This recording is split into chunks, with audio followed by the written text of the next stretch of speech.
Hello friends, book mindset पर आपका स्वागत है। आज हम बात करेंगे कैल न्यूपोर्ट की किताब सो good they can't ignore you के बारे में। सोचो अगर मैं तुमसे कहूं कि अपने पैशन को फॉलो मत करो। हाँ, वही बात जो हर मोटिवेशनल वीडियो, हर कोच तुम्हें बोलता है। Follow your passion, Cal Newport कहते हैं। पैशन को मत ढूंढो, स्किल्स को मास्टर करो, क्योंकि दुनिया उन्हें इग्नोर नहीं कर सकती जो अपने काम में सो गुड बन जाते हैं कि उन्हें नजरअंदाज करना नामुमकिन हो जाता है। कभी आपने ये सुना है, फॉलो योर पैशन, अपना जुनून खोजे और उसे अपना करियर बनाए। ये लाइन आज की मोटिवेशनल दुनिया की सबसे ज्यादा दोहराई जाने वाली एडवाइस है। हर स्कूल सेमिनार, यूट्यूब वीडियो और सेल्फ हेल्प गुरु यही कहते हैं, बस अपने पैशन के पीछे भागो, सक्सेस अपने आप मिल जाएगी। लेकिन क्या ये सच है? कैल न्यूपोर्ट कहते हैं, the passion hypothesis is dangerous. यानी ये जो सोच है कि पहले पैशन ढूंढो फिर उसे फॉलो करो, ये खतरनाक है, क्योंकि ज्यादातर लोगों को अपना पैशन पता ही नहीं होता, और अगर कभी पता भी चलता है तो वो बदल जाता है। सोचो, तुम्हें बचपन से क्रिकेट पसंद था, तो क्या इसका मतलब ये है कि तुम्हें क्रिकेटर बनना चाहिए? या फिर सिर्फ इसलिए कि तुम्हें गाने सुनना पसंद है तुम सिंगर बन जाओगे? नहीं ना, क्योंकि पसंद और पैशन में फर्क होता है। पसंद टेम्पररी होती है, लेकिन पैशन वो तब पैदा होता है जब तुम किसी काम में बहुत अच्छे बन जाते हो। अब मिलिए राहुल से। राहुल को बचपन से गेम्स खेलना बहुत पसंद था। उसे लगा गेमिंग ही मेरा पैशन है। उसने यूट्यूब चैनल शुरू किया। पहले हफ्ते में व्यूज आए, एक्साइटमेंट बढ़ी, फिर धीरे धीरे व्यूज घटे, इनकम नहीं आई, और कुछ महीनों बाद उसने चैनल बंद कर दिया, क्योंकि उसे लगा शायद ये मेरा पैशन नहीं था। लेकिन असल में हुआ क्या? राहुल के पास स्किल्स नहीं थे। वो एडिटिंग, स्टोरी टेलिंग, कंसिस्टेंसी, इन सब में नया था, और जब रिजल्ट नहीं मिला उसने मान लिया, मुझे अपना पैशन नहीं मिला। यही गलती हम सब करते हैं। हम सोचते हैं कि पहले पैशन मिलेगा फिर सक्सेस मिलेगी, लेकिन लेखक कहते हैं passion doesn't come first, mastery does. यानी जब तुम किसी काम में धीरे धीरे बेहतर बनते जाते हो, जब तुम्हारे अंदर रेयर और वैल्यूएबल स्किल्स डेवलप होते हैं, तभी पैशन अपने आप पैदा होता है।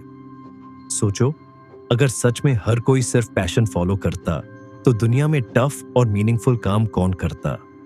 डॉक्टर्स, इंजीनियर्स, टीचर्स, क्या सब अपने पैशन के पीछे भाग रहे हैं?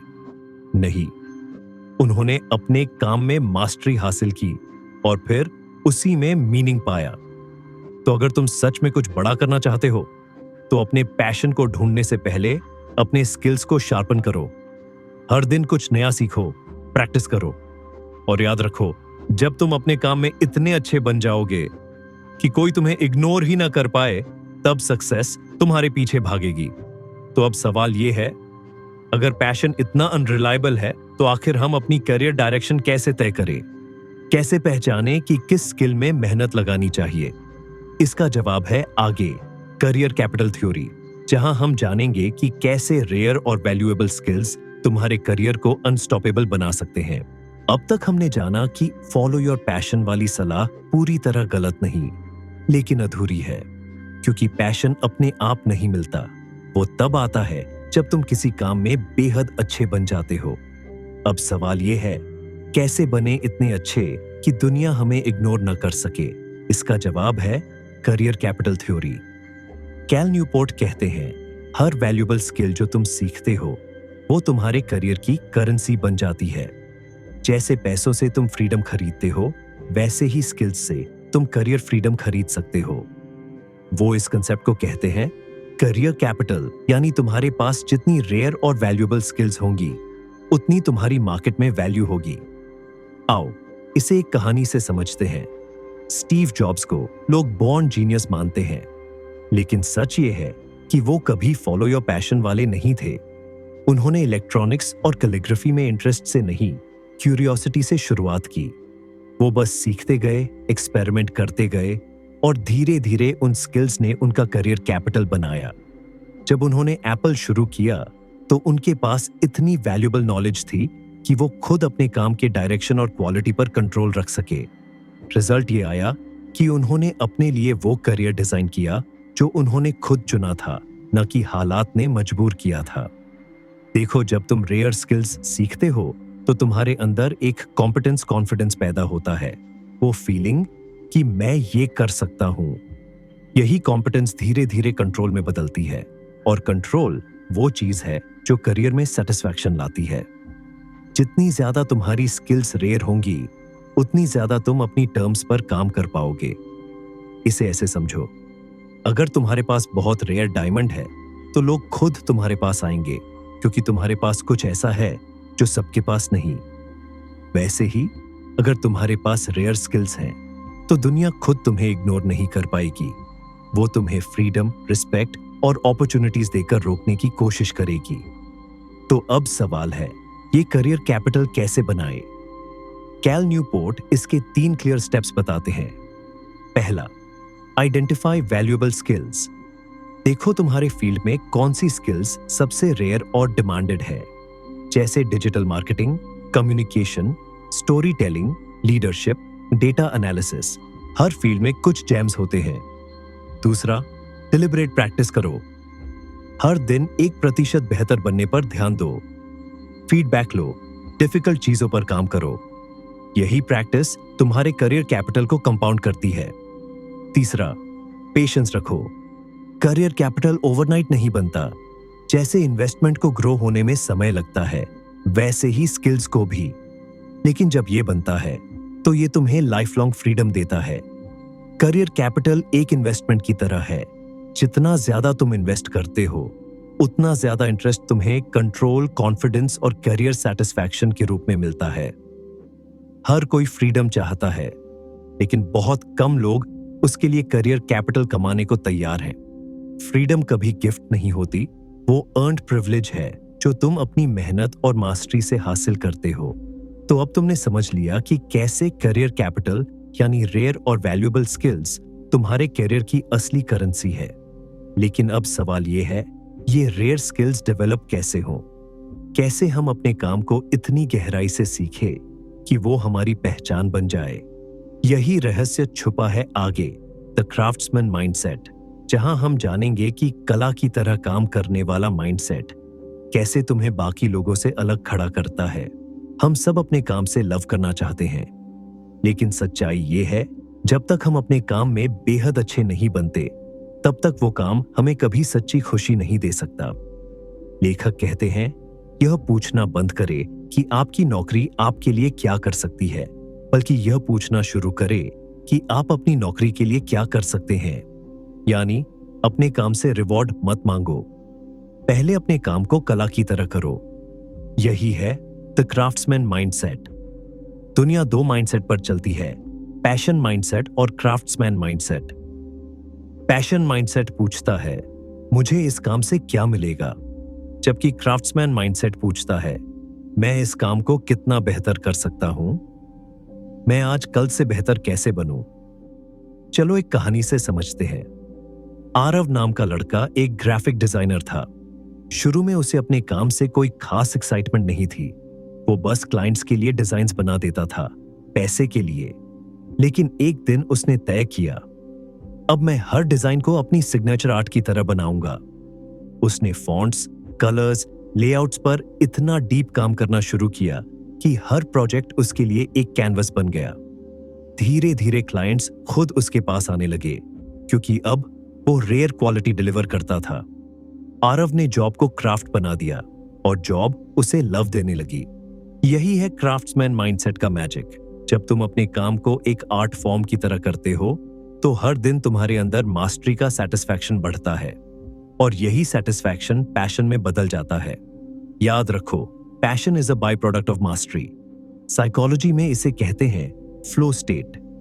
जब तुम किसी काम में इतने डूब जाते हो कि समय का एहसास ही नहीं होता, वो स्टेट तब आती है जब तुम अपनी स्किल को लगातार चैलेंज करते हो, हर बार थोड़ा मुश्किल काम चुनते हो, हर बार खुद को 1% इंप्रूव करते हो, और यही हैबिट तुम्हें ऑर्डिनरी से एक्स्ट्रॉर्डिनरी बनाती है।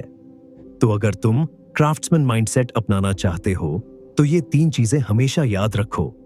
हर दिन कुछ बेहतर करो, अपने काम का एक छोटा हिस्सा चुनो और उसे इंप्रूव करो। फीडबैक लो, क्रिटिसिज्म से मत डरना। फीडबैक ही वो मिरर है जो तुम्हें दिखाता है कि कहां इंप्रूवमेंट की जरूरत है। डीप वर्क करो, डिस्ट्रैक्शंस को ब्लॉक करो और एक सेशन में सिर्फ एक काम करो। यही डीप फोकस तुम्हें बाकी सबसे अलग बनाएगा। क्राफ्ट्समैन माइंडसेट अपनाने वाले लोग कभी कंप्लेन नहीं करते कि मेरा पैशन नहीं मिला, क्योंकि उन्हें पता है हर दिन बेहतर बनना ही उनका पैशन है। और धीरे धीरे यही मास्टरी उन्हें कंट्रोल देती है, अपने काम पर, अपने करियर पर और अपनी जिंदगी पर। अब तुम समझ गए कि क्राफ्ट्समैन माइंडसेट तुम्हें कैसे रेयर बनाता है, कैसे तुम्हारे अंदर वो डिसिप्लिन और डेप्थ लाता है जो पैशन से नहीं, प्रैक्टिस से पैदा होती है। लेकिन अब सवाल उठता है, जब तुम रेयर और वैल्यूएबल स्किल्स बना लेते हो, तो क्या तुम अपने काम में कंट्रोल पा सकते हो? क्या तुम अपने बॉस या क्लाइंट्स से कह सकते हो, अब मैं अपने तरीके से काम करूंगा? यही जानेंगे आगे, कंट्रोल एंड ऑटोनॉमी, जहां हम समझेंगे कि कैसे ट्रू मास्टरी तुम्हें रियल फ्रीडम दिलाती है। अब जब तुम्हारे पास ये स्किल्स हों, तो क्या तुम उन्हें अपने टर्म्स पर इस्तेमाल कर सकते हो?